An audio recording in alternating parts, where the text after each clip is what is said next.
Hello, everybody. Welcome to another episode 109 of the Dynasty Junkies podcast, proud member of the Dynasty Addicts podcast network, the DAP network, if you will. And we love it here on the DAP network. It's just me in the solo chair tonight, me hosting Andrew Hall at Andrew Hall FF. You can follow us at Dynasty Junkies on Twitter.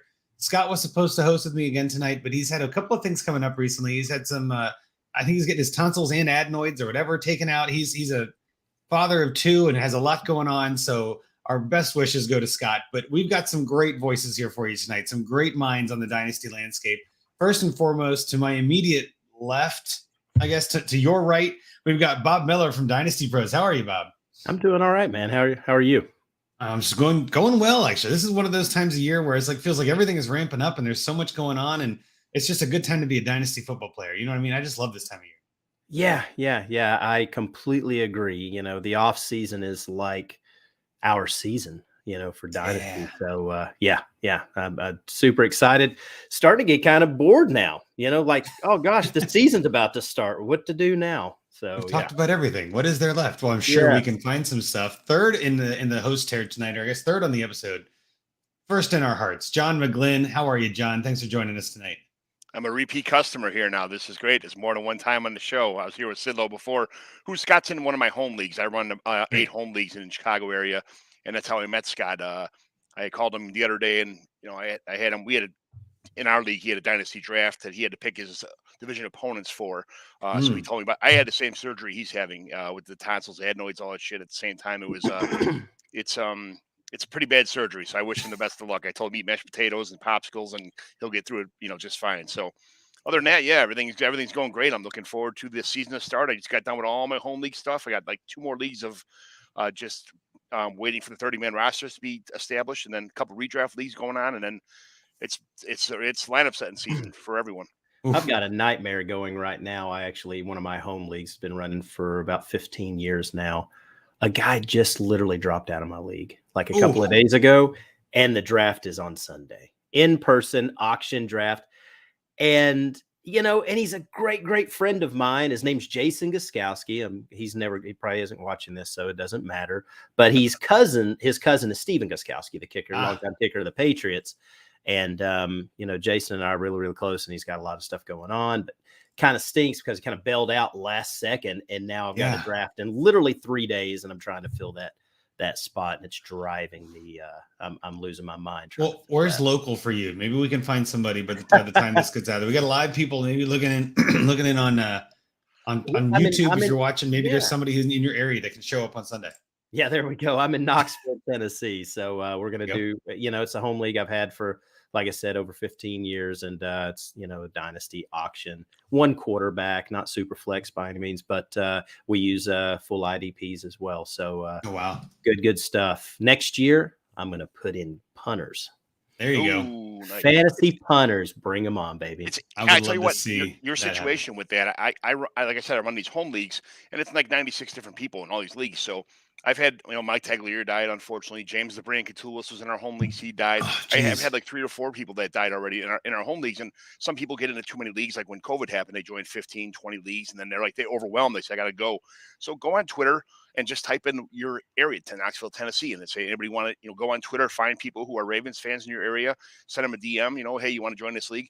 It takes a couple minutes, send out like 20 messages, and next thing you know, you got a couple guys. You know what I did is we have a Knoxville Scott Fish division. There you go. So I hit up a few guys on there, got a couple of rejections already. I'm telling you, it's IDP.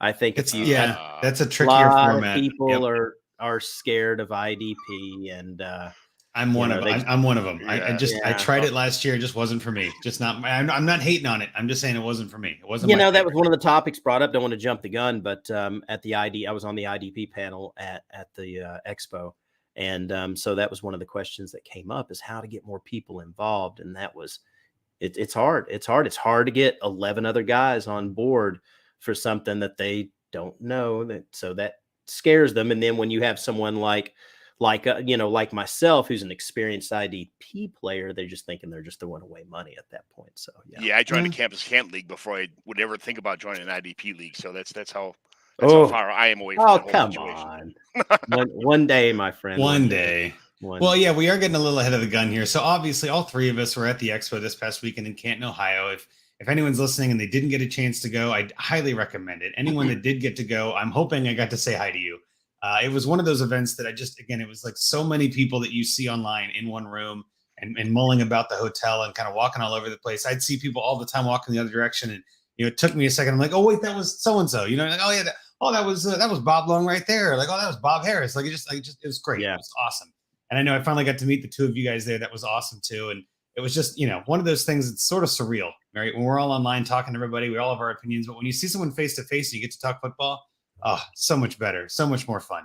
So it was a great time. I guess real quick before we get into it, I guess though, Bob, what was the highlight for you? I know you were on a couple of panels. Obviously you had a booth and things like that. What was your favorite part of the show for you? The first couple of nights, just rubbing elbows with everyone and meeting everyone. And just like you said, walking around like, the Friday night I'm playing cornhole and drinking with friggin', John Hansen, from the guru himself, and then I'm walking around talking with Michael Fabiano and just chit chatting with these guys and,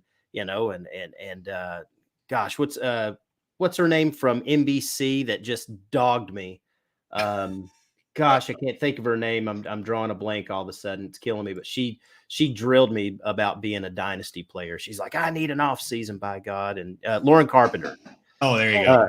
Lauren. Oh, she hammered me, man. I had to run away from her because I hate dynasty. I'm like, whoa, time out. But no, all of that was just great.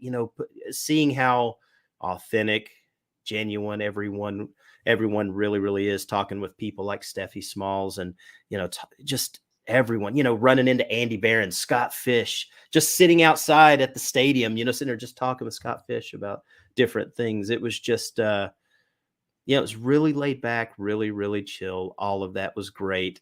My bad experience was the flag football tournament that we clearly got robbed on a call and lost a game. A guy was down clearly at the 1 yard line and they called him in for a touchdown and it lost us the game. So that's okay. There's always next year, Bob. There's always next year. What about you, John? What was your favorite highlight of the expo for you?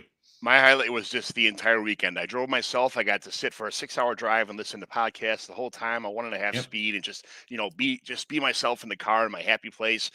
Day one meet and greet was fantastic. Showing up, checking in right from the get-go, meeting all the guys you met last year, meeting guys you wanted to meet like yourselves.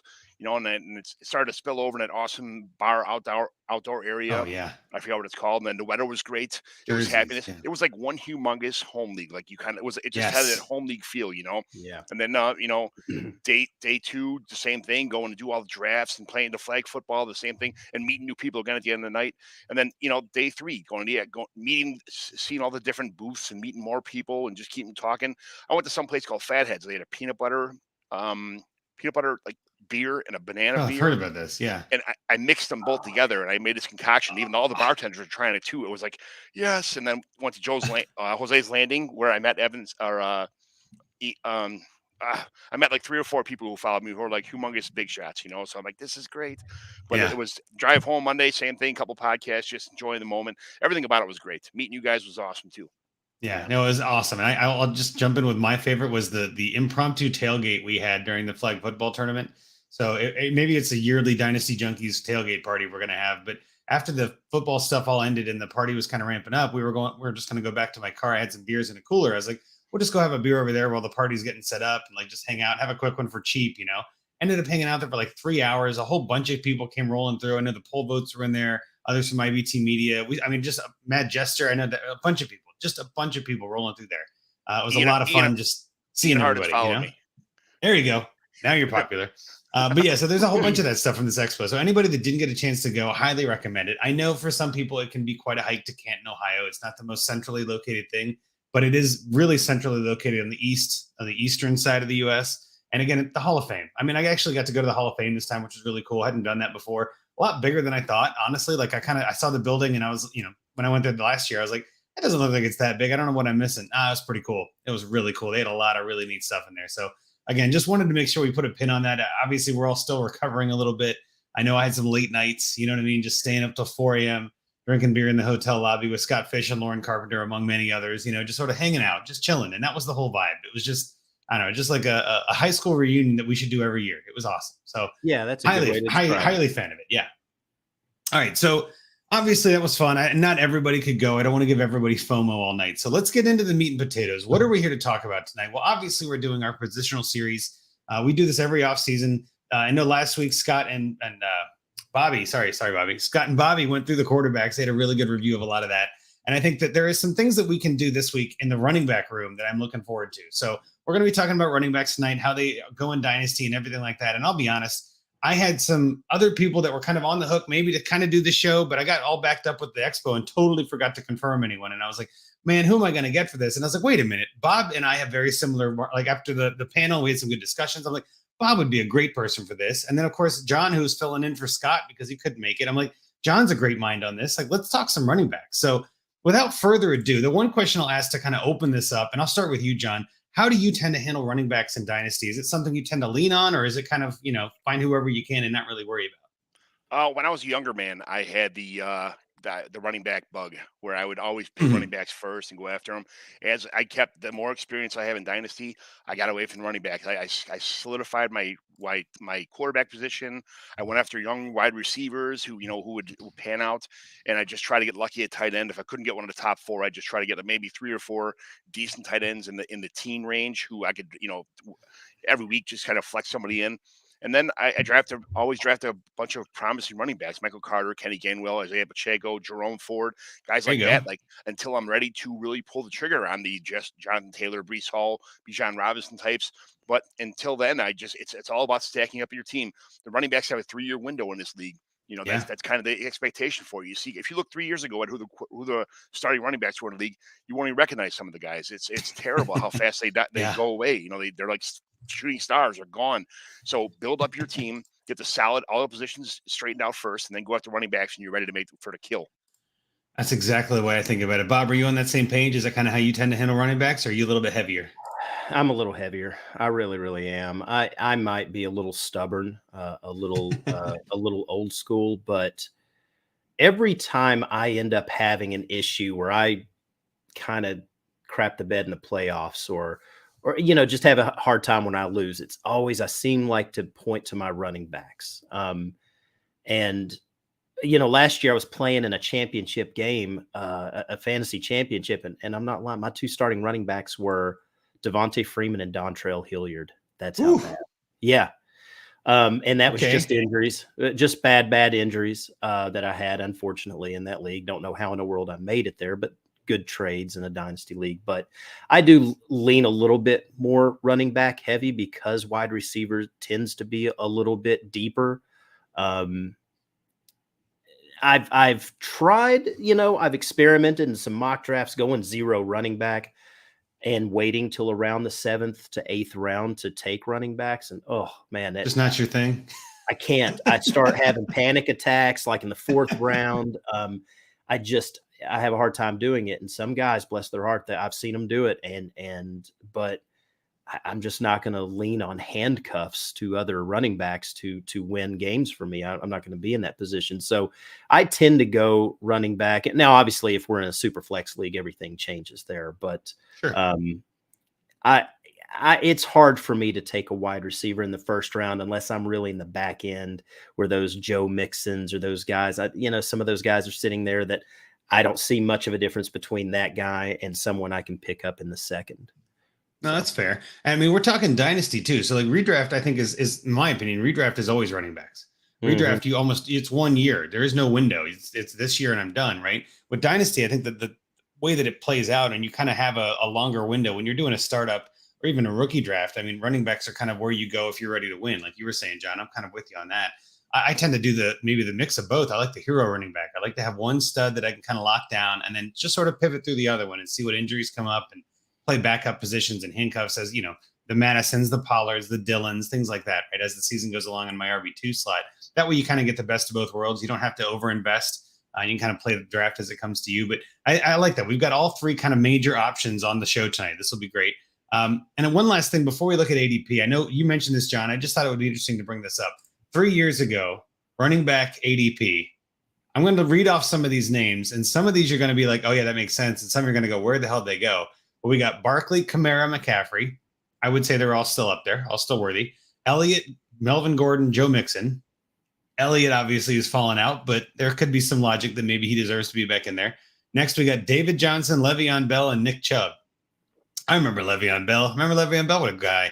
And then you got Dalvin Cook, James Conner, and Todd Gurley. Like, what an interesting group of running backs we had 3 years ago in July, according to ADP on DLF. So, like, that's just, you're exactly right, John. Like, running backs turnover, I feel like, more than any other position, right? And get injured. And the injury bug too. Yes. That's the other thing too. Is I mean, it's you expect that you're drafting these guys with a high expectation of them getting injured at least once a year for 4 games. That's kind of the way I look at it. So you have to have a deep running back core when you do go after running backs too. Yeah, and I think too the way that we're going to pivot into this, and we'll kind of talk about some of this as we go through this. But the ADP we're going to look at for this year, of course, we're fast forwarding to July 2022, and what we're going to talk a lot about is who's in and who's out, who do we think can jump in, who's going to fall, that kind of stuff. And we'll just kind of run through these really quickly. We'll refer to them back and forth over and over if you're listening at home. But RB1 starts out Jonathan Taylor. No shock there. I think that's perfectly fine. RB2, Najee Harris. 3, DeAndre Swift. 4, Christian McCaffrey. 5, Javonte Williams. 6, Breece Hall, the rookie, already at RB6 in ADP. That's pretty crazy. 7, Austin Eckler. RB8, Dalvin Cook. 9, Barkley. 10, Mixon. 11, Henry, and 12, Chubb. So again, some familiar names from 3 years ago, but some new entries in that pot. So I guess maybe the first thing is just kind of starting out of the gate. Bob, when you look at this, what guys on here are targets for you? Let's just keep it simple before we get into the deets. But like, what are you looking at in these top 12? Which one of these guys feels like a good pick, other than the top, obviously? I really like Saquon this year. I like where I can get him. I mean, he's been creeping up the board quite a bit over the last several weeks.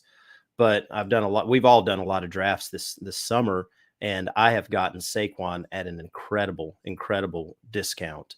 And it looks like they're gonna pepper ride him until they can't. Yeah. Oh my goodness. Yeah. He's been a nice target of mine. I've ended up with Jonathan Taylor a lot of the times if I'm in kind of a middle of the round, especially in Superflex. Yeah. I've kind of zigged when everyone else has zagged. I'll go ahead and grab that first running back when, after those first 4 or 5 quarterbacks are off the board. So yeah, is the same for you, John? Are you targeting Barkley, or is there someone else in that top 12 you like at their cost? No, I mean, I think Barkley he's the go now, right? For what you're paying for Barkley. I mean, there's a lot of name value in Saquon Barkley, but guys who've had him last couple of years are kind of burned. Like, yeah. Let me try to find this exit ramp here for this guy. If I can get a decent return for Saquon Barkley, and it usually involves like maybe a late first and a couple seconds, maybe like medium seconds, late seconds. That's some people are just sick of it, and they've already moved on, got running backs for the future. They're kind of seeing this 3-year window, is almost over with for Saquon. Yeah, and I just said he's the RB1 in 2019, right? He was that guy. He was that dude. And now he's still in the top 12, which is impressive for a running back. But you're exactly right. There are people out there that are like, maybe I get out before it totally crumbles. Maybe I get some value before it's over. I'm with you guys, though. I think Barkley is a terrific value. I think a lot of times, too, you can get him from a non-contending team that is like, now he doesn't have any years left. I want out. A lot easier than you could a contending team, right? Someone who's contending is probably going to hold on and ride this ride out. But if there's someone who you can just tell is, had some injuries already, or maybe they had Roethlisberger and Fitzpatrick as their quarterbacks last year, and they're just like, I got nothing. They got to go back to the well, and there's going to be that kind of thing with Brady this year. I mean, obviously we're seeing he's not at the team, and that was expected, but there's obviously some question marks around him. And like, maybe there's some, Jensen gets hurt and Gronk's not back. Maybe there's some part of him that's just like, what was I thinking here? 45 years old, maybe I just stay home, so there's some question marks around him too. So could be his last year, maybe not. We'll see. But yeah. In your league, there's 4 guys who are in contention right now, 2 guys who are probably in contention or not sure their team, 2 guys who are not really in contention but think they are, and then 4 guys who are completely out of the situation. So if you're in that situation where the bottom 6, hopefully the bottom 4, someone's got Barkley on that and looking to rebuild, I would get rid of a couple, a first and definitely like 2 or 3 seconds, stuff like that, to get Barkley on a contending team right now. Absolutely. But like a first and Dubs, one of these players that's getting a ton of hype, something like that, like first a Pacheco and a second, you know what I mean? Like one of those things, you never know what you might pull off. Mm-hmm. I do think too, though, it's interesting as we kind of pivot into this. There are a lot of running backs on this list, and I'm not sure we're going to see really any of them in the preseason. right? Like that's where it gets kind of wonky is like, why would you risk it? Because they're just such a risk. Why would you see Javonte on the field? I mean, you might get a series out of him, but can you really know enough from that? So before we get into the in and out kind of stuff, I want to talk to you guys real quick. I mean, what kind of weight do you give news of running backs in the preseason? Like, for instance, another great example, Antonio Gibson is now apparently the water boy for the Washington Commanders, right? And is like not doing anything. He's doing everything wrong. Who knows what we believe? But I guess, Bob, what kind of weight do you give this kind of stuff in the preseason? How much does it matter to you for Dynasty? Most of the time, I do not.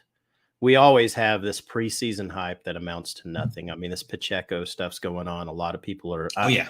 I can't tell you how many trades I've seen with him in these Dynasty leagues that I'm in.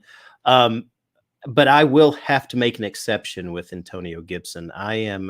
If I'm a Gibson owner, which I do own him in a league, I'm trying to move him. I wasn't really a Gibson believer to begin with. I acquired him as kind of a throw in a deal. So I didn't really target him. So I'm really, really trying to move him as best I can. So I am actually kind of concerned about Antonio Gibson. I wasn't a believer in him in the first place, and I surely am not now.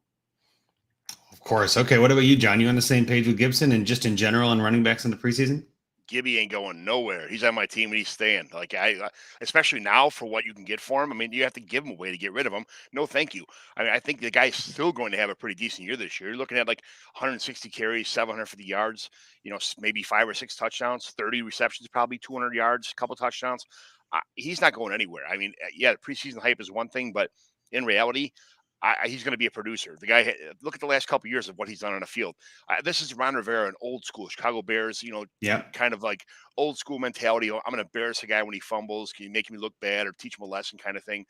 That's his old school way. That's fine. But when it comes to week 1, when you win games, he's going to be on the field. I totally agree. Yeah. And I'm a buyer. I'm a buy low on Gibson.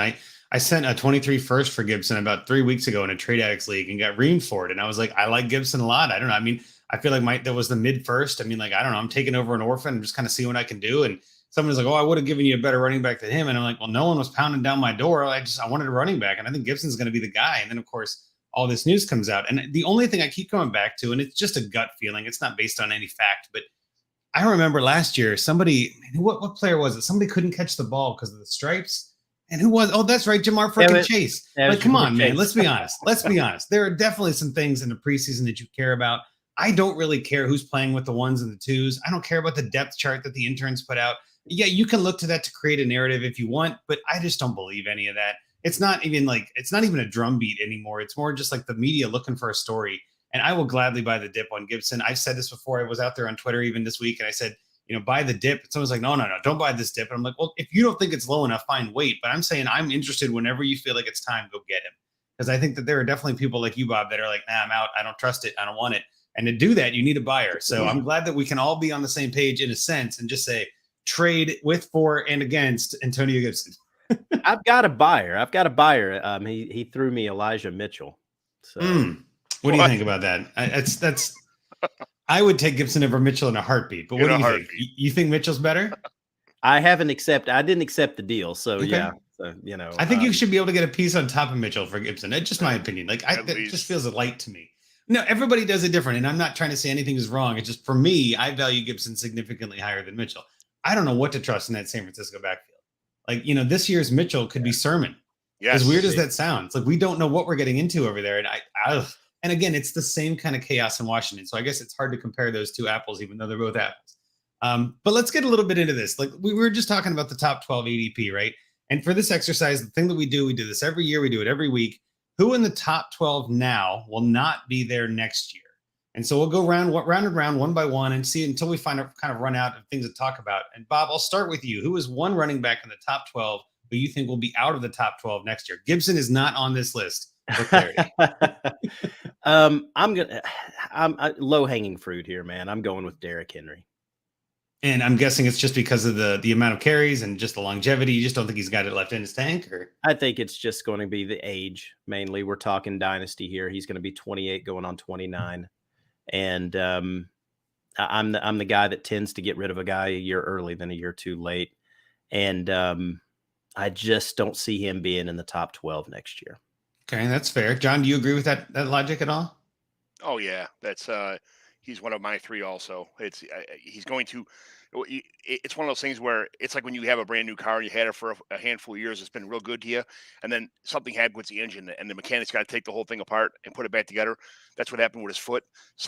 There's other things that go wrong when you start having those kind of injuries. Other things are going to start popping up. He's going to have hip or ankle or other kind of situations. He can't handle this kind of workload for this long. Something's going to happen where it's just going to break down, or they're just going to say, you know what, we did so well last year. Everybody kind of figured out our offense. I'm not sure Treylon Burks is going to be what he is, what they had last year in AJ Brown. So I honestly think this whole team's going to fall apart to rebuild and either trade Henry away to somebody, or just kind of Henry's just going to die, flash out and not be the flash in the pan he's been the last Like a couple Gurley. years. You just pull a Gurley. Yes. And he just kind of disappears. Yeah. Well, so I had Henry on my list too. And I think that's the one that we all had on our list. Like that was the easiest answer, I think. And I'm right there with you, Bob. It is low hanging fruit, but it needs to be said, right? Yeah. I think the way that Henry's been used a lot and he's ran a lot, he's got a lot of miles on his tires. He's hitting that age cliff. He's already RB11 in ADP right now. So he's not even that far. It's not like he's RB2 or anything like that.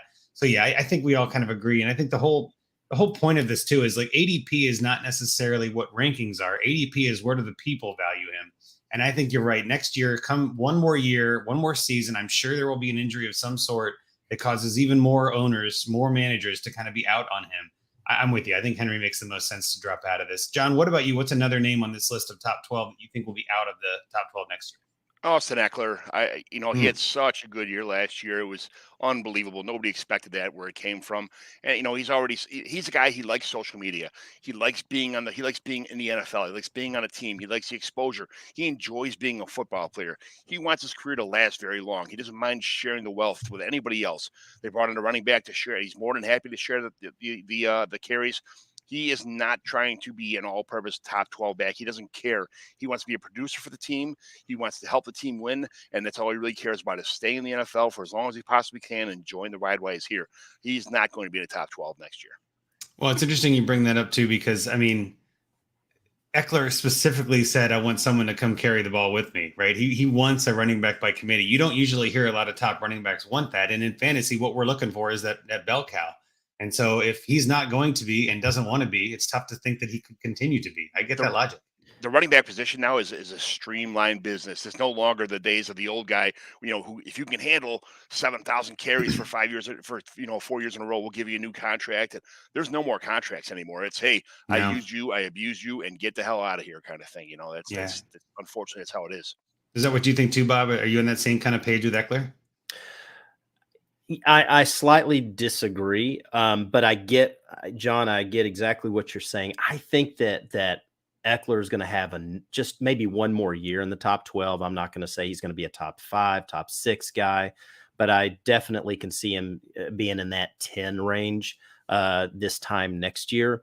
Now, the year after that, I could probably see him falling out easily, but I think he's got another year in him. There's a lot of guys in the top 12 that I don't necessarily say they're going to play themselves out, but I think some other guys are going to play themselves in, and we'll get into that. But Eckler, I think, will, in my opinion, stays in there in at least the top 10-ish, 11-ish again this time next year. But that's it, in my opinion. I could see that. And then I'll go with my first choice of this, which is Dalvin Cook. Similar kind of to what you guys are talking about. I just feel like that team is going to be throwing a lot this year with their offensive changes, and Justin Jefferson obviously coming up. We're hearing a lot of hype about KJ Osborne, and Adam Thielen looking like his old self and all this. And Kirk Cousins obviously still just old man, Rocky's favorite, and kind of getting the job done. But at some point, I just think those injuries with Cook he's had in his past are going to catch up to him. They're going to end up riding him a little bit too long. And again, just looking at this top 12, those are the top 3 oldest of the 12, which I didn't know we were going to do on purpose. But looking at their ages on DLF, it's like, oh, well, maybe that is kind of a hint, right? They're all in that 27, 28 range. That's the easiest kind of math to look at. And again, John, what do you think about Dalvin Cook? Am I on the right track? Do you think he's going to be one of those guys, or do you think he's going to stay in the top 12 next year? Oh, you're unmuted. Yeah. He's another guy that he's had, not that he's been injured, but he has pop-up injuries once in a while. And there's a lot of competition on that team. There's a lot of pretty good running backs on that team. The depth chart is pretty fair on that team, especially if they're talking about passing as much as they want to pass with an efficient passing offense. I agree with you guys on that one too. Yeah, makes sense. Bob, any thoughts on Cook? Do you think I'm on the right track or am I way off? Almost, man, I'm seeing it almost like what I was thinking with Eckler. I see potential there with Dalvin. A lot of us that love running backs tend to live a little bit in the past. And you know what I'm talking about. So we know what these guys are fully capable of. Now, if Dalvin has a lot of injuries, if he misses a lot of games this year, then yeah, he's definitely out of the top 12. But if he only misses one or two in that offense and the touchdowns he can put up and the catches that I think he's going to have, his receptions, I see him staying in that top 12 for at least another year. But yeah, just kind of like the Eckler thing. I could see him, in 2 years, I think he's probably out. But next year, I think he's kind of right on that back end of the top 12. Well, and that's what makes this exercise so interesting, too, because we're talking about top 12. We're not talking about like top 3. I mean, there's 12 running backs that are going to land in here next year. And it's kind of like, it's just a thought experiment in a way to be like, all right, who do we think is actually falling? Who might be worth selling in Dynasty? Who should we be trying to get off of or fade a little bit and redraft even maybe? But I think these are all pretty good names up there. Was there anyone else that you guys wanted to bring up? Maybe Bob, was there any other running backs you wanted to talk about? Nick Chubb. I think Nick Chubb's out. I think Nick Chubb's out. Yeah. I feel that he's out. Not that I think he plays himself out. I really think some other guys just jump ahead of him. There's I'm wavering. Like there's part of me that says, hey, listen, Kareem Hunt's probably not going to be there next year. So more touches for Nick. However, in a PPR league, he offers no real extra value there. So I just see him being a top 15 guy, just not a top 12 guy. That makes sense. John, anybody else you wanted to bring up on this list, or you feel like we got a pretty good grasp of it? Pretty good grasp. I'm just going to add Joe Mixon to this list real fast with P. Ryan, Chris Evans. I love Chris Evans. I think he's just as talented as Joe Mixon is. And I could see them kind of doing a 50-50 split if Mixon gets hurt a little bit. Not that he's going to completely supplant Joe Mixon, but I could see them saying, oh, you've been Mixon, you had a couple of injuries last couple of years. We're going to, start implementing Chris Evans because he may be the future of this team. And then, I just feel like this may be Mixon's last dance possibly. And I could see the change in the tide beginning right now. I'm with you on that. And the only other one that I would even just bring up to discuss is, and it's kind of injury related, but CMC. Like, let's be honest, like he's had 2 years where it was kind of like name value only in the top 12. And he sort of keeps hanging on. He's RB4 right now in Dynasty. And it's like, I want that to be true. And I'm not trying to, put the hex on him or anything, but man, if he has another year where he's in and out and doesn't have I don't know, let's say he has 12 games and that's it. It's all he gets is 12. How can you keep him in the top 12? You know what I mean? Like there's too many names behind him that are really busting into that level. And I hope that I'm wrong. I'm not even saying it's going to happen. I'm just saying we got to talk about the opportunity here where maybe there's a spot opening up for McCaffrey. And if that happens, if these guys all fall out, we got to fill those gaps. So we'll kick it back to you, Bob. Who's the first guy on your list to enter the top 12 that isn't currently in the top 12 right now in 1 year of IDP? I think this one's a very, very easy one for me, and I think that's Bijan Robinson out of Texas. Yep. I don't know how much I can say. This guy's a complete package.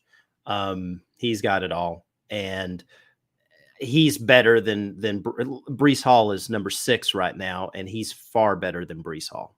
Do you think he's RB1? Like, does he jump all the way to the top? If we see these running backs are kind of getting hurt, Jonathan Taylor maybe has a bad year. I mean, is it possible that Bijan lands as RB1 like Barkley did, I think, when he entered? I think after next year, I think he could he could be a possible top 5, top 6 guy next year, but then the following year, just like Barkley did, just like JT's done.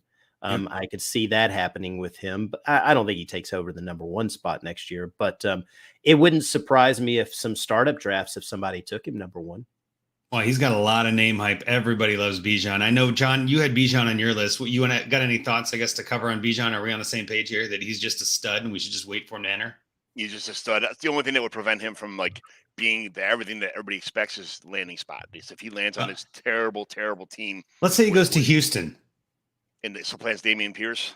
Yeah. Well, I mean, again, RB1 Damian Pierce, but I mean, like, we can get into that. But I mean, like, if he goes to somewhere, even if it's a bad team, I'm not sure he's not top 12 no matter where he goes. I can't imagine a spot where he goes where they don't lean on him because if they're that bad, they're going to need him. Just because of volume. Yeah, I get it. Yeah. I think Atlanta would be a good spot. That'd be a great spot. Yeah, there's a whole bunch of good spots, and I'm sure in a year there'll be a whole bunch of different landscapes we'll have to look into. But he's going to be was a good one. Yeah, he's going to be a first round pick. Yes. In the NFL draft without a doubt. So someone like Atlanta is going to have a high draft pick there. I can't see they'll be grabbing their quarterback of the future. I can't see them taking a running back. So it's going to be a mid-round team, a 500 team that's going to take like an 8 and 9 team that's going to love this, Yeah, exactly. So that's what we got to kind of picture where he could end up with one of those. The only spot I kind of thinking about it just now is like the only spot I really don't want him to go is San Francisco. Like every running back I feel like that goes to San Francisco. You're talking about Mitchell before, like I don't know what to do with that offense. Like you never know what you're going to get with Shanahan. Like that would bother me because it's so much committee. But overall, I think we all agree Bijan Robinson is probably the easiest next guy in on the top 12. John, what would be another name on your list that you think is a good entry point for this? You mentioned them just for pure volume. I think Houston is going to. They got lucky with Davis Mills. They got lucky with Damian Pierce. I think they're going to start building around these young, talented studs and get receivers and defense and offensive line and kind of start building around guys so they're ready to move to the future. Damian Pierce might be a guy just volume dependent that just has no choice but to be in the top 12 because he's getting everything. That's my guy. I love Damian Pierce. I loved everything about him coming in the NFL. Everybody kind of dropping down the rookie ranks. I liked him. He was in my top 5 running backs coming in this year. So he could do it. I could see him being in the top 12 next year.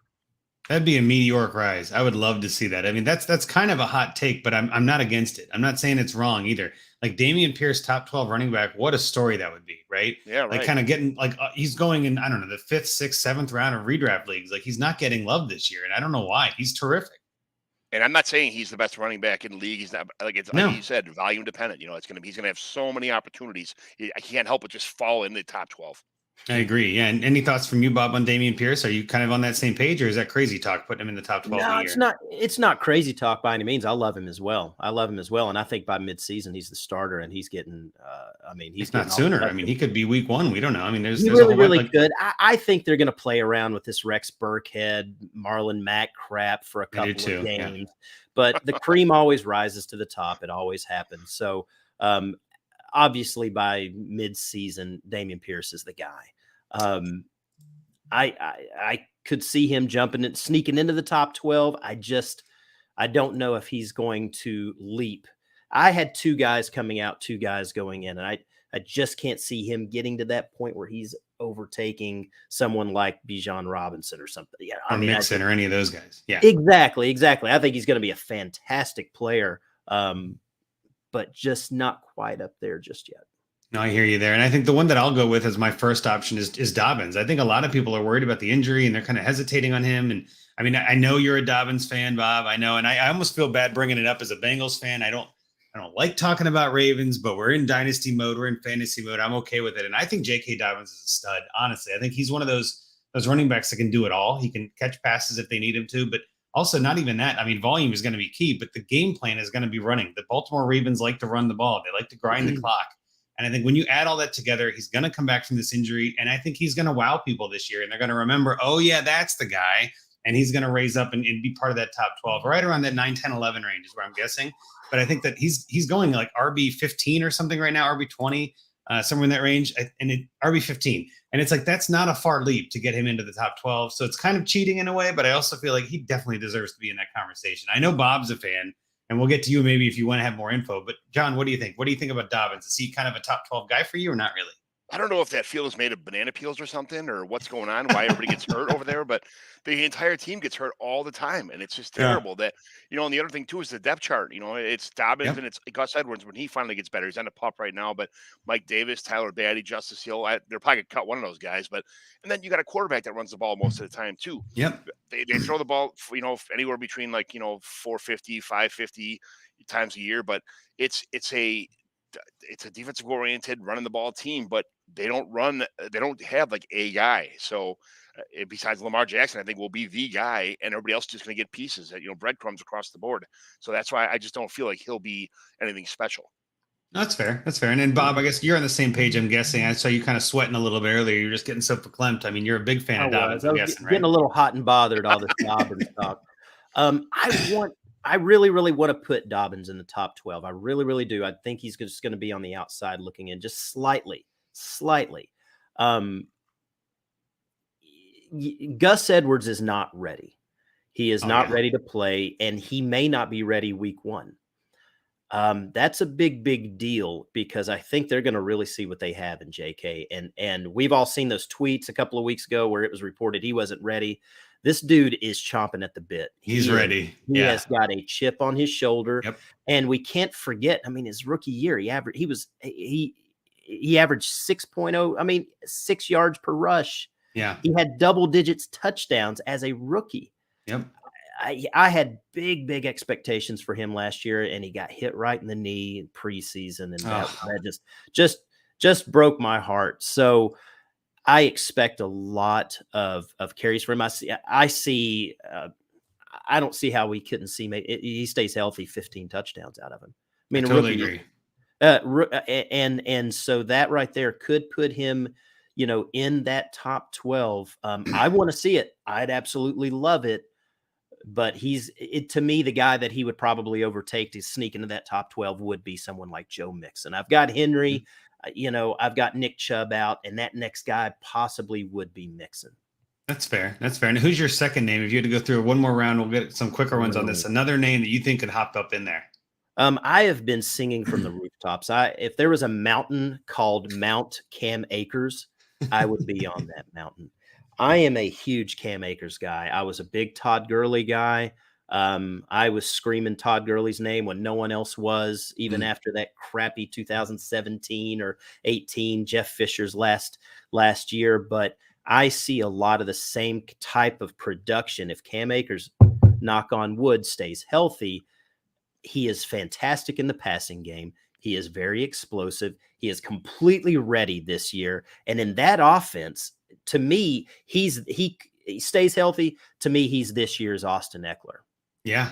No, that's entirely fair. I like that logic a lot. John, any thoughts on that? And then did you have another name you wanted to add maybe on this list to jump in? I agree with Bob. And my addition here would be A.J. Dillon. I just think that he could be Aaron Jones, but a bigger, like the Hulk version of Aaron Jones. He can catch, he could block, he could pass. Those thighs. He could run. Those thighs, everything about him. I mean, he's already like pretty much almost drafted the same round, the same area as AJ, as Aaron Jones right now. If anything happened to Aaron Jones and it was AJ Dillon's backfield, it would be, he would be in the top probably 7 running backs. I mean, he would be a monster for fantasy football. Yeah, I think what's hurting him is Aaron Jones is there taking his carries and not getting catches and all this. But if you give him the backfield to himself, I agree. Yeah, I agree with that. When he gets receiving work on top of the early down work, he's going to be an animal. Yeah, if he becomes Rodgers' guy, it's going to be tough to break him out of that. And I'll go with kind of what I would think is like the easiest pick for my last name, which is Etienne. I think Travis Etienne had a really rough start. Obviously, came in, got hurt, really didn't know what we were getting. And James Robinson took off and takes all the attention off of him. Now he's back. I think Etienne is going to be a stud this year.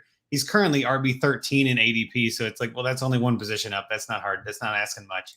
But I do think that there is a lot of value in Etienne and that Jacksonville offense. I think they're going to be turning it around this year. So I'm hoping that Etienne can make that leap. But I don't think any of these are bad picks. I think all of these guys have high upside, and that's really what we're looking for. So these are all good targets maybe to kind of look at in Dynasty.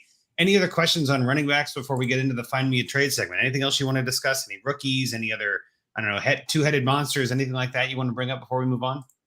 Bob, I'll start with you.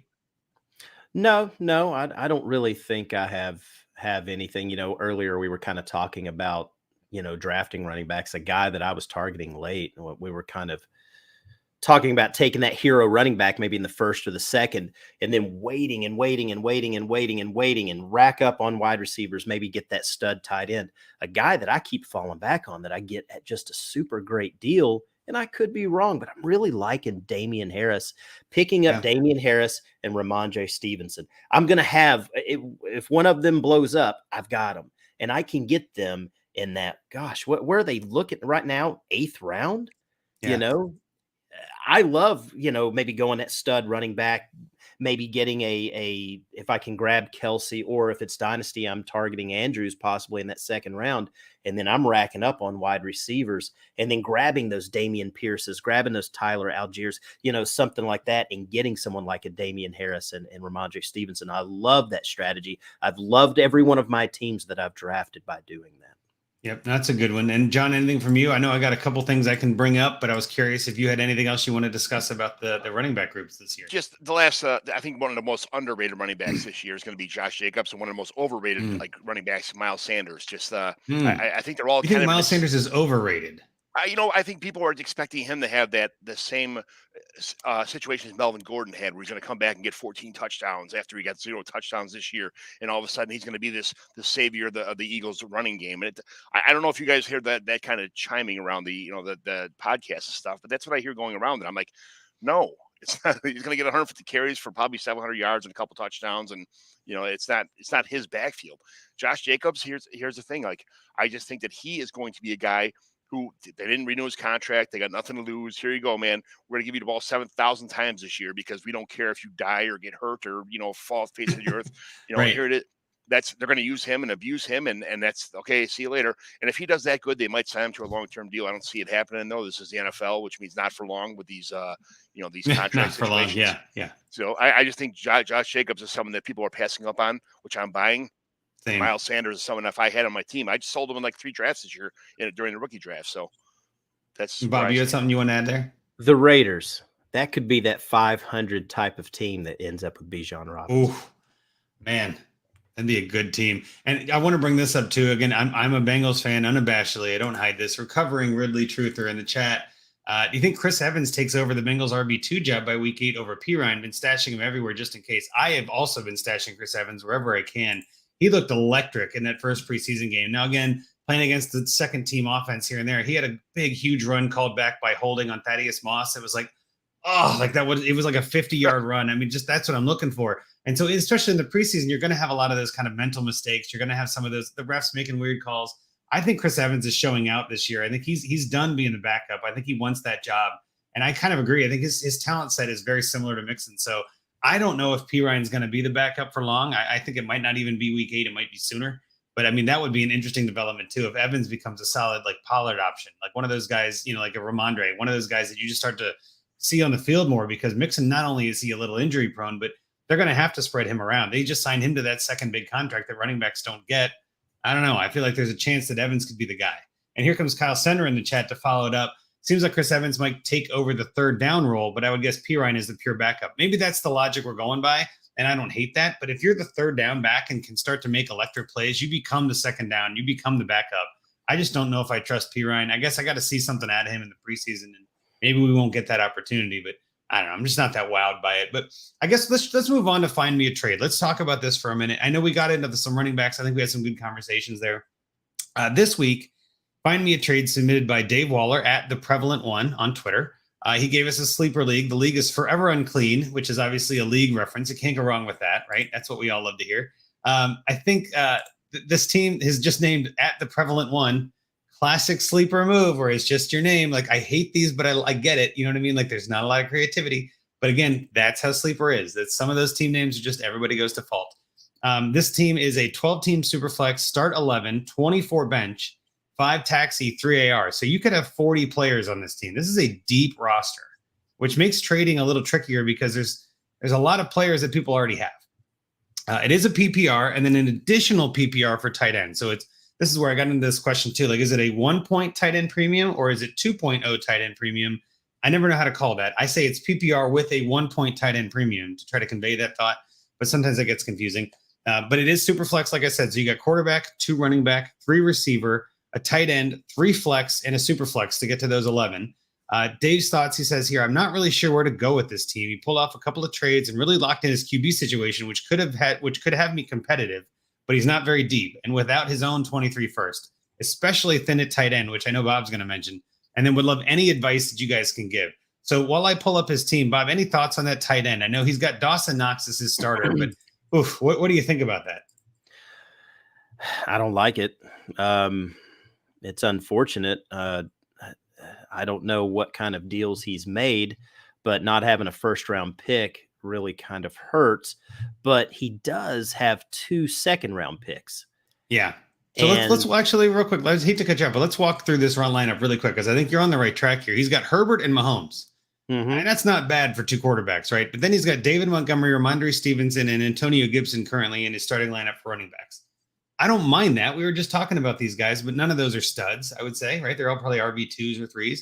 Receiver, he's got Jalen Waddle, Devontae Smith, Brandon Ayuk, Tyler Boyd, and Rondale Moore. It gets really bleak really quick at the running or receiver position. Tight end, like I said, he's got Dawson Knox. I'll have it up here on the screen, some of the backups. He's got Jared Goff. He's got James Cook, Khalil Herbert, Damian Pierce, we were talking about, could be a stud. He's got Tyler Algier, another good rookie. Not Justin Jefferson. Sorry, Jamal. No, that's Jarrett. Who is this? Jarrett Jefferson? No. I feel like I should know who this player is. Jamar Jefferson. Jamar Jefferson. There's so many of these. Anyway, so he's got another running with Jared Patterson. There's tons of running back depth, but all of them are like, who knows what we're getting. Receiver depth, again, really bleak in my opinion. He's got Robbie Anderson, Cedric Wilson, Tyquan Thornton, Jahan Dotson could be something, right? Tyquan Wallace, I guess you never know what's going on there. He's got Calvin Ridley on IR, of course, that's something. Powell, just not much. Tight end, you got Trey McBride, Ricky Seals-Jones, Noah Gray, Kenny, like just bleak. So again, Bob, back to what you were saying. I know we said this before. He's got 2 stud quarterbacks, but he's weak at tight end and receiver, it looks like. And I don't know, it's just not a team you like to see. Is that right? No. I mean, it's quite possibly the best combo of quarterbacks. Now, there is one other team in his league. A guy has Josh Allen and Joe Burrow. So that's it. Everyone else has got that one great quarterback and then another guy. Yeah. So if I'm him, I mean, the first thing I'm thinking of is shopping Mahomes. I don't think I'm shopping Herbert. It'd take an awful lot for me to get rid of him, but I would possibly shop Mahomes to get multiple pieces. He needs help. He needs help at running back. He needs help everywhere except for quarterback. So he needs running backs. He needs tight ends, especially at being a super duper tight end premium where a tight end gets an extra whole point. Dawson Knox is touchdown or bust. He doesn't get the volume that he really needs. I would possibly take Dawson Knox and maybe a third or something, maybe try to go get someone like a Zach Ertz, someone that's going to get a lot of receptions. Not the most ideal in a dynasty, but this guy's not winning anything with what he has right now. Yeah, I kind of agree. I think he's got a long road to contend. I don't want to hate on it too much, but we see a lot of these rosters in this Find Me a Trade segment. And I guess you mentioned moving Mahomes, but your offer that you put on the sheet anyway was a little different, and I kind of liked it. So what was that offer? We'll start with yours, and we'll kind of build from there. I would offer Brandon Ayuk and Antonio Gibson and a 3rd-round pick for Drake London and Cam Akers. I think Cam Akers will be a running back 1 this year. I think he'll be a fairly strong RB1. And I think Drake London's going to get a lot of targets early on and obviously a nice dynasty piece. Brandon Ayuk to me is more of a name and potential versus anything else. Debo, Kittle, those guys are going to get the touches. Brandon Ayuk is a very, very talented player, but I just don't see him getting enough volume to turn him into any kind of a wide receiver 1 and quite possibly kind of a back end wide receiver 2 at best for me. Call me crazy. I just don't see him being a very big time fantasy asset.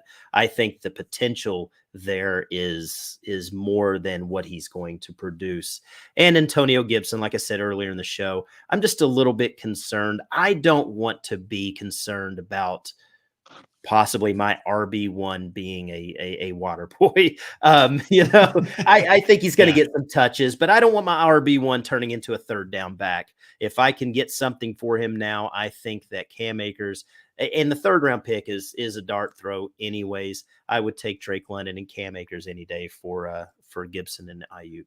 Well, so just real quick before I go to you, John, I plugged this into the analyzer on DLF just because, it's something fun to do. It's within 10%. And so in my mind, that usually means it's close enough. You might have to move the 3rd to a 2nd. You might have to throw in another piece or whatever. But I think that this is the kind of trade that, given the news right now with Ayuk being kind of down and not getting not a lot of publicity and Gibson getting kind of crapped on everywhere, I think it's going to take a miracle to have this trade happen. But I would love it. I would love if you could turn this Gibson Ayuk side and even adding a 2nd even. And getting Akers. There's a lot of people. Cam Akers has a lot of hate as well. I was just going to say, you got to find the right manager who's high on Gibson like John and I, and then also kind of out on Akers and doesn't trust that offense. And there are people out there. Yeah. You may have to give away, you're going to have to take a little bit of a hit trying to trade, Gibson now. But I don't think there's a whole lot of people that are really on the there's not a Cam Akers hype train. There's everyone that's not so like it was afraid last of him. year. Yeah. Yeah. There's too many people that are afraid of him, and I am taking full advantage of that. I have grabbed Akers in every single situation I can, and I would trade Gibson for Akers straight up. I would. Oh, that makes sense. That makes sense. What about you, John? What are your thoughts on this trade? Are you on the Ayuk side or on the Akers side? Keep A's in there. I don't think it's going to happen. That's what side I'm on. Yeah. No, there's no way I don't think that trade goes through. So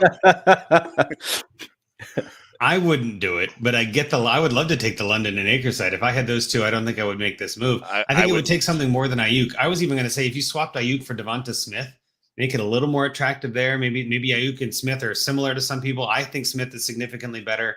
So again, there's some options in there. I think there's some play with this trade, right, to kind of figure out what you can do. But I kind of agree with you, John. I don't know if this gets done as is, but I like the bones of it. I like where the thought is. You got Akers and Gibson are both question marks. Drake London has a lot of hype around him, but he's on a team that who knows if he's going to get any points. And if you're not contending, that's the perfect kind of person you want on your team, is to kind of take that receiver and see what happens. I went in Jersey. Dobbins just fell down. Dobbins just went down. Dobbins down again. The jersey, by the way, not the player, if anybody's listening. That's hilarious. Go ahead, though, Bob. Is down. No, but listen, Drake London may not be that great this year, but they're going to be taking a quarterback very, very high next year. And I love that for, anyone that's going to have Drake London. They're going to love that. So you're basically saying that this team, Dave's team, is not really a contender. And so to kind of put your eyes to the future and, get younger where you can, get off of some of these other risky assets and try to play for next year. I totally get that logic. I think that's kind of where my head was at with my trade as well. And again, I'm looking at it maybe the opposite. I shouldn't say that. My trade is a little bit different than that. I was like, well, if you want to contend, and maybe this is a discussion point we can have right here. I think, John, you said it best, that there are 4 teams that are contending. There's 4 teams that are not. And then there's those middle guys that all think they are, right? I mean, you never know what you're going to get in the middle. This is clearly one of the middle teams. I don't think it's the worst team in the league. I don't think it's definitely not the best team in the league. But I think you make some moves. You can maybe pivot on some guys and find the right spots to jump in and contend this year and just kind of getting lucky. So my trade was a little bit more of sending some youth and getting back some aging veterans, but that are going to put up points because you need some depth. So my trade was to send Jalen Waddle, Zach Moss, and Matt Breida, who just are kind of fillers in this trade, to Bucks a Beast, which again, great name on that one, for Keenan Allen, Mike Williams, and Zach Ertz. So this kind of addresses that tight end position you were talking about, Bob. I think definitely Ertz is better than Knox. It gives you the triple stack with Keenan Allen, Mike Williams, and your quarterback in Justin Herbert. I feel like Keenan Allen and Mike Williams are both kind of quietly going under the radar and not getting a lot of attention. I think Waddle's by far the best guy in the deal. And there are some players that look at trades and just say, I want the best guy in the deal. Well, if I'm honest, Dave, you need depth. So I would be willing to give up a good player to get a lot of starting spots because I'd much rather have Mike Williams starting than, who are you starting now? Rondale Moore? Like, come on. Like, let's be honest. Like, that's risky. Like, you're playing with fire on this. So I think that makes sense. And I put it in the calculator. I was surprised at how close it was. I didn't expect it to be like dead on. But I guess, John, we'll start with you on this one. What are your thoughts on this trade? Is this going the wrong direction, or do you think it's the right move you might make? No, it's a good. Can you tell me the pieces one more time? Sure, yeah. So it was Jalen Waddle, Zach Moss, and Matt Breida sending away and receiving Keenan Allen, Mike Williams, and Zach Ertz. Yeah, I'm keeping Waddle. Waddle's a building block piece. He's not going anywhere for a long time if he's on my team right now. So that's just my way of looking at it. If I'm in a dynasty league, I'm looking to have these building block pieces of the Jalen Waddles, the Devonta Smiths, and then after that, like you guys said, it does get kind of fishy. But Jahan Dotson, another guy that's not going anywhere. Other than that, I can go when it's my turn. I'll tell you the whole team. But as of that trade goes, I'm not getting rid of Jalen Waddle. No, perfectly fine. And what do you think, Bob? Are you on the right track? Is this something you would do or not at all? Honestly, if I've got that team, and I don't want to insult this guy's team at all. Sure. He's got a great quarterback stable, but he's really hurting everywhere else. And I would really, really consider throwing in the flag, and maybe blowing this up.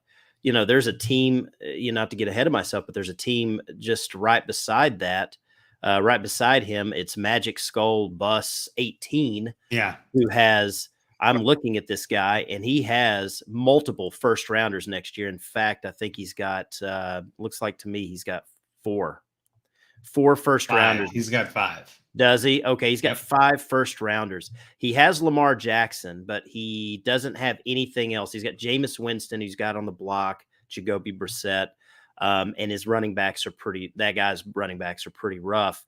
I would possibly talk to this guy about, maybe trading Herbert Mahomes for maybe Lamar and some of those first-round picks, maybe getting one of those other quarterbacks or something. He's got Jared Goff. But I think I would be looking at trying to maybe I think I would just be looking for multiple picks next year. But just like John said, there's some guys on this team that I'd probably keep my hands on. Jalen Waddle is someone I would be building off of. He's got Calvin Ridley stashed. You never know where he's going to end up next year. So he's got a few little pieces that's not too shabby. We were just talking about Tyler Algier. We were talking about Damian Pierce. Hey, who knows what happens with those guys next year? So there's some potential there, but I think myself, I would probably just look at trying to build this team next year with a lot of these stud rookies, because he is kind of middle of the road team. I just don't know if he has a championship caliber team compared to these other teams in his league. Yeah, this is maybe fire sale time, right? This is where you're looking at, like, maybe we just go for picks. I mean, I don't hate it. And those are kind of fun too. I'll be honest, like kind of burning through some stuff. And we've obviously we've all been in leagues where there's a team that you would say is making like some fire sale type moves, or they're not getting fair value, but they're doing what they got to do to blow it up and turn it around. And sometimes you got to lose a trade to win a league, right? And I think we talk about this a lot on the DAP network entirely, but Trade Addicts, I know Russ talks about it too. No trade is ever your last trade, right? So it's hard to lose a trade as long as you're constantly trying to get better and doing what you can to make your team better for the long haul. So again, I think this is one of those where I don't mind sending the best player to get depth to try to score some points, but maybe that's not the right move, right? Maybe that's the idea, is go the other direction. And let's try to trade what little depth we have and get some picks and get some studs for next year and just kind of build that way. John, did you have anything on your own trade, I guess? Did you put one together? You know what? Here's the thing. I don't like to put things to a trade calculator and kind of say, like, you should trade for this guy or that guy. What I'm going to do here is I'm going to tell you, like, I would be willing to start my franchise off with Justin Herbert, Patrick Mahomes, and I think Jared Goff, if he plays good this year, maybe he may be able to get a contract for a couple more years. I just think that building a quarterback stable starting with Herbert and Mahomes, I don't care if you get 5 first round. I mean, I do care if you get 5 first round picks for one of those guys, but it's who you're going to get. You're not guaranteed to get Patrick Mahomes just because you have a first round pick. There's a value number on a trade calculator, but you can get J.J. Arcega-Whiteside or Christian Watson or sure, guys N'Keal like Harry, Andy Isabella. Exactly. There's a ton of first round busts. Completely agree. So I'm going to go with, I would keep Herbert, Mahomes, and possibly think about trading Goff if somebody gives you the right money. I'm talking about David Montgomery. I'm selling right now. Ramondre Stevenson, I'm 100% selling right now. Antonio Gibson, I don't think you're going to get what you want for him, so you might as well just keep him. James Cook is a building block. I'm not, if somebody offers you, the moon, go ahead and sell him. Khalil Herbert, I think, is going to be the starting running back in Chicago next year when David Montgomery's gone. Zach Moss, you can just cut him pretty much at this point in time. Breida, Damian 40-man rosters, though, John. Like, the 40-man roster, you're going to hold Zach Moss. You never know. You're going to, yeah. Something might come out of there. But, like, you're keeping Damian Pierce, obviously. Abram Smith was a good story until we figured out Kamara wasn't going to get suspended. Now he's, you're not going to get shit for – you're not going to get anything for him anymore. Abdul, the PPR back, if somebody wants to bite on that, I'm saying it's 40-man rosters, but you can get draft picks for these guys. You don't have to get a 23 draft pick. Get a 24 draft pick. You get a 24 third for Amir Abdullah, a 24 third for Andrew McFarland, because right now he's so-and-so. You got Deonta Foreman. He's got some buzz right now. I'm not getting rid of Tyler Algier. And Kenny Nwangu, if that's something that you can get something for, go ahead. Jamar Jefferson, Jared Patterson. I mean, there's building blocks, and this is a 35 or 40-man deep roster. Right. But at the same time, I'm keeping Jalen Waddle. I'm keeping Devonta Smith. I try to trade away Brandon Ayuk, even though he's young, because you can get a lot for him. He's overrated, I believe. Tyler Boyd is, you're not going to get what you want for him, but he's a good player. Rondell Moore, he's kind of a hold for me right now, just for the fact of the matter that you don't know what's going to happen. They change his offense, and he really is a slot receiver in that offense. I'll take the shot at him, so I'm keeping him. Ridley, I don't think his head's in the game anymore. I'm probably doing the best I can. If I can get like a 23 second or even a 24 first for Ridley on somebody who still thinks he's got something, go ahead and get rid of him. Cedric Wilson, Cornell Powell, nothing, garbage. Robbie Anderson, Donovan Peoples-Jones. We know what Donovan Peoples-Jones is at this point in time. I'm not really sure that I really want to keep him on my roster. I mean, you have to have so many spots, but you're not going to be able to trade all these guys for what you want. Right. Tyquan Thornton, building block. Jalen Guyton, building block. Not stud building blocks, but like I said, Jahan Dotson, I'm keeping him around. I love Anthony Schwartz, but that's just, I love him. You guys are talking about the tight end position. Dawson Knox is a great transition piece until Trey McBride takes over next year in Arizona. So yep. I think Trey McBride is the future of this guy's team. He may not be worth a lot right now because of where he's at on the depth chart, but there will be a transition, in the middle of next year to get Trey McBride on the field when Zach Ertz is leaving. So I'm McBride is a great pickup here. I think Cade Otton. He was another guy who kind of had when he had his time in the sun, right? Yeah, when Gronk retired again. Gronk, yeah, he was the only reason because he was there. It would be the only guy. Then they got a couple new guys on the team, and Cade Otton's nothing anymore. So Kenny Yeboah, nothing. Noah Gray was supposed to be the backup, in Kansas City, but that's not going to happen. Ricky Seals-Jones is overrated. He's got a lot of guys. I would just trade everything I possibly could for draft picks. And I don't care if I go 0-7. I don't care if I'm the Detroit Lions from 10 years ago, 15 years ago. I don't care. I got some really good Jalen Waddle, Devonta Smith, those kind of things. Trade everything you can for draft picks right now and rebuild your team over the next couple of years. Mahomes and Herbert are not going anywhere. You got 10 more years out of those guys. Well, okay, so this is a good spot to talk about this because I think that there are 2 or 3 or multiple ways, even not even a number. There's a number of ways to look at this kind of team, and you can say, all right, I want to take the long road. I want to take the long, hard path and just go through the draft and be slow and methodical about it, and there's nothing wrong with that. And if that's your plan, and that's what Dave wants to do, and he's got his 2 studs locked in, like you said, for 5 or 10 years, and that's the way he wants to play it, go for it. I tend to want to play for now a lot more. I tend to turn things around quickly. Go with guys that have high upside, like shoot for the moon on everybody, make trades that make no sense because, you got to try something to get out of this rut, right? And I think being in the middle, which is pretty much firmly where this team is, you either got to go up or you got to go down. You can't do anything in the middle. That's the worst place to be. I'll say this too. I think this team is built kind of how I would build a rebuild team with all the running backs, because what you're hoping to do here is not keep any of them. But what you want to do is when they spike, you trade them away. When Damian Pierce has a good game, you trade him for a pair of seconds. When, anybody does a good job, you trade him away, right? When somebody gets hurt and you got Deontay Foreman now because McCaffrey's down again, boom, send Deontay Foreman for a third or a second and a third. Like just start making, like you're exactly right, John, churning on those picks. Because what you're going to do is start adding some picks to your roster. Then you can start to get to first. I do think too, though, back to what we were talking about with that Magic School Bus team, he's got Lamar Jackson in 5 firsts. That guy is doing a rebuild. Like that guy is clearly building through the 2023 draft. You're going to be competing with him for picks. So my thing then is, all right, get everything else. Don't trade with him. Don't help him out at all. To get everybody else's picks, go across the other teams in the league and go for their picks and get every other pick that you can get. Try to get your own first back. My God, like that's the first thing I would do here. Send some money out for this. Like just be like, all right, what do I got to do to get that out? The 23 second and my 24 first for my 23 first. What do I have to overpay? I don't care. You need to get that back because you're going to be tanking and you're going to be tanking hard. And the only way you can win this is by getting the 101 and then breaking that up with a guy with 5 firsts to split that up. Because that, I think, is the inroad on this. I agree with you 1,000% here because I don't want to trade a player that's kind of ego or a couple players for somebody maybe a little bit better than the guys I have. I want draft picks. I want to rebuild this team. You got a couple solid pieces. You're not going anywhere. You're not winning anytime soon. I mean, sorry to say it like everybody else. Even with these 2 quarterbacks. Yeah, it's a shame. But yeah, you're probably right. It is. I mean, you could turn this team around in a year, in 2 years with draft picks.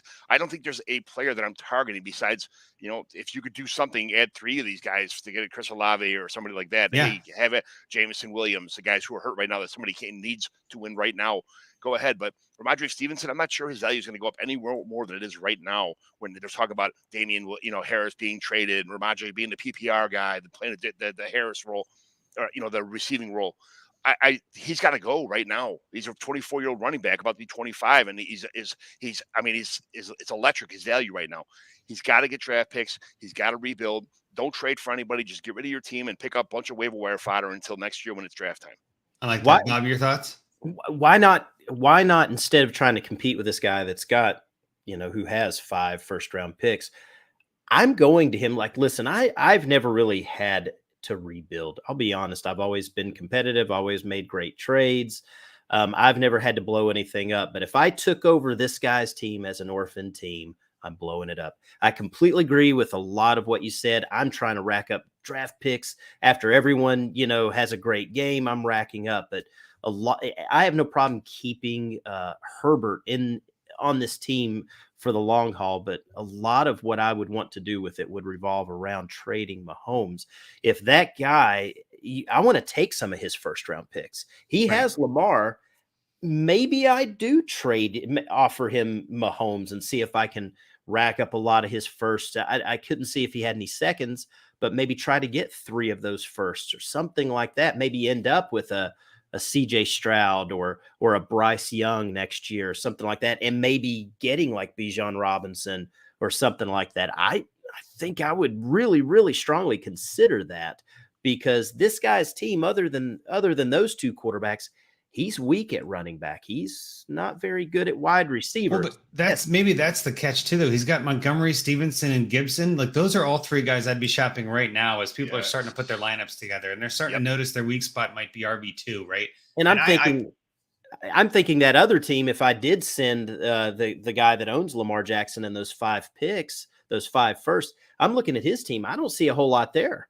I don't see a whole lot of. He doesn't really have much going on at running back and wide receiver. But that also makes me think he's not contending this year. Like, you don't go into it. Like, if you're at this point, you're in middle of August and your top running back is Zamir White, you're not contending. You're not trying to win anything this year. That's the whole plan. But maybe you're getting running backs next year in the draft. Maybe he keeps a couple of firsts. Maybe he keeps a couple of firsts next year, and he thinks, "Oh my gosh, I have the chance of having Lamar and Mahomes to build my team around." Oh, sure, no, you can definitely entice him. I'm just saying, like, that team is in my mind. That team is clearly not contending. He's the. And that's what I'm saying. And I even think if I trade him, if I make a deal and trade him Mahomes, not only am I kind of crippling his team by taking those first from him, but he's going to be sitting on kind of fool's gold, because he's going to have 2 great quarterbacks and not much else for maybe the next year or 2. Yeah, and there is another team that I was thinking, and the one that I went with Bucks of Beast was because he's got Tua Tagovailoa, Kirk Cousins, Matt Corral, Jimmy Garoppolo. Like, his quarterbacks are meh, but running back, he's got Nick Chubb, Ezekiel Elliott, Josh Jacobs, Kareem Hunt, and that is it. He's got 4 running backs on his roster. Like, that is a light running back room. So I'm like, he might be willing to take some depth. Right? He might be willing to, like, all right, let's see what we got. Receiver, he's got Juju Smith-Schuster, Devonta Adams, Mike Williams, Keenan Allen, Adam Thielen, bunch of older guys, and then it falls off a cliff too. He's got Sammy Watkins, who will be great week 1, we all know. But, like, other than that, like, his team could use a little bit of depth. I think his team, with the way his running backs are, that team appears to me like a contender and somebody that might be willing to take on some, like a Jalen Waddle, who's looking for like a stud receiver, and be willing to take some of that receiver depth away because he needs a running back. So again, there's a number of different bones in here. I know Rocky submitted a trade that we're not going to get into, but in general, it was David Montgomery for Dallas Goddard. I don't mind that kind of trade in a long run of thing. Like, I don't mind that at all. Like, doing something like getting rid of that to get a younger stud tight end. Again, it is 1.0 premium on top of a 1.0 PPR. So tight end is going to be the way you differentiate. There was a team too, I remember, that has Kelsey, Waller, Goddard, and Pitts. That's the guy who's targeting here. He's got 4 tight ends, and that was what Rocky put in his thing. He goes, Goddard may not even start for him. He's got all the tight ends. That's the guy I would target too. If you're looking at flexes? How many flexes? 3. I think it was 3 flex. I recall. So that guy's starting tight ends in all of his flex spots. Correct. Yes. He's pretty much locked in. It's a 1 tight end, 3 flex. So if he goes with that, which again is not a bad plan, you're locking yourself in and you got bye weeks covered. But again, to Rocky's point, and we're kind of getting into it here, but his point was go get one of those tight ends and rebuild around that. And I think Goddard's probably the cheapest, is the 4th on that team, obviously with Kelsey, Waller, and Pitts. You might be able to sneak him for someone like a Montgomery. And in a normal league, I would think Montgomery probably the same or equal value, a little more maybe than Goddard. But in this league, Goddard is significant. You're going to have to overpay to get a tight end in this league, just the way it's built. So anyway, hopefully, Dave, that helps you out. Hopefully that gives you some ideas of what we're looking to do with you here. I think there's some good bones in a lot of these trades. Hopefully you can pull something off. Again, there is no bad team in fantasy. It's just sometimes teams get stuck in a spot they don't want to be in. I know, for instance, I've taken over a bunch of orphans, and talking to the league when I take over that, and they kind of say, yeah, the guy didn't really pay attention last year. And obviously that's why he didn't come back. And it's like, well, this team just needs some TLC, right? Like, he obviously made some trades. He might've traded all of his depth to get Patrick and Herbert. I totally get that. Like, if you're going to go get Pat Mahomes and Justin Herbert and love that, sit on that for a couple of weeks, enjoy that roster, and be like, all right, time to get back into it. Let me send Mahomes and get my pieces back, right? Like, never stop trading. I think that this team has a lot of potential. The league is actually a pretty solid league. Again, lots of depth. There's no one on waivers, so you're going to have to trade your way out of this. As much as we like the draft, you don't have a lot of picks. Trading is going to be your friend here, I think, Dave. So keep us posted. Hopefully that helped. But as we wrap up, I think that was a pretty good find me a trade. Does anybody have anything else to add last minute on that before we kind of wrap up the show? I think we said what we needed to say, right? I think there's some good options in there. So let's do this then. Bob, why don't we start with you? Tell people where they can find you and what you're doing. And I guess just what in general, what are you looking forward to most this season? Let's do that. Oh gosh, what am I looking forward to most this season? Man, other than dominating. yeah. I just want to see people stay healthy. That's what I don't even know if you can call that what I'm looking forward to. I just want to see people like McCaffrey. I want to see Dobbins. I want to see Dalvin. I want to see these guys stay healthy. I hate, they're people and it has to devastate these guys when they get hurt and they're out for a year. I want to see, Derrick Henry, as much as I don't like the Titans, I don't want to see anything bad happen to Derrick Henry. I want to see him, play well. So, that's it. But no, everybody can find me, obviously at Dynasty Bob FF. I'm over at dynastyprosfootball.com. We have about everything you're looking for there: rankings, trade charts, trade values, anything you're looking for as far as Dynasty goes. We got Devy trade values. I mean, even if you get that deep. So I know you're an IDP. You do a lot of IDP stuff too, right? So anybody looking for IDP can help you out. Yep. Absolutely. Big into IDPs. Yes, sir. Absolutely. Phenomenal. Awesome. All right, John, what about yourself? Where can people find you and what are you up to these days? And what are you looking forward to most of the season as well? At John McGlynn 75. I do my own little commissioner evaluation podcast. It's kind of just on my own, kind of a free agent, just doing this stuff, like having a good time. My kids are older now. I never had time for this stuff before. So now I get to go on these shows with awesome people like you guys and just have a blast. Go to the expo, meet new people. My 24th wedding anniversary is actually tomorrow. So it's phenomenal. Nice way to start. Congratulations. Thank you. Yeah, my fourth kid had just started her senior year in high school. So, I mean, it's like the end is near, almost like empty nesters kind of thing. But other than that, this whole season, what I look forward to is going by like my neighbor Nick Scripps' house. The guy's a content creator, madman. Looking at Joe Castleman, looking at all the Scott Sidlow, Steven Johnson, Kyle August. I love being at my home league people's houses every week doing something. Somebody has people over with, beer and food and whatever. And I love doing home league stuff, and that's what it's all about. And that's what I'm looking forward to. Just spending time with all my eight home league homies, all year long. I love it. Yeah, no, and I appreciate you coming on. Like I said, kind of last minute and making it work from work. I love that. Appreciate you, John. So yeah, we're the Dynasty Junkies, right? We're here every week to help you out, and definitely find us on Twitter at Dynasty Junkies. Follow the DAP Network too at DAP_network. All of our shows go live there. We got Get Real with Casey Kasem's on that podcast feed. We got Trade Addicts, obviously, Fantasy Timeline. So come hang out with us. We're always here to help. Give us a follow on Twitter. Obviously, myself at Andrew Hall FF. We've got Dynasty FF Addict, who's Rocky. Scott Sidlow, who's at Scott_Sidlow, nice and creative. And then, of course, Bobby Koch at Wrecked Fantasy. Make sure you subscribe and rate and review. Do all those kind of things on your podcast channel. Make sure you're hitting us up. See what we think. We love getting feedback. We also, as I always say, too, we've got this Find Me a Trade segment, right? We just help Dave find some trades potentially. You can submit your team in your league for a trade as well and have some people in the industry take a look and see what they think. We're brutal sometimes. We can give you the honest truth and be like, here's what we need to do. Sometimes we're just in awe of your team. It's phenomenal. So submit those leagues. You can find that at the pinned tweet at Dynasty Junkies. It's also in my link tree as well. But then anything, like I said, just anything you guys need, DM us. We're always open. We love to talk, tag us in polls, all that kind of stuff. So for Bob, for John, and myself, Andrew, John, I'll let you take us out of here. Junkies out.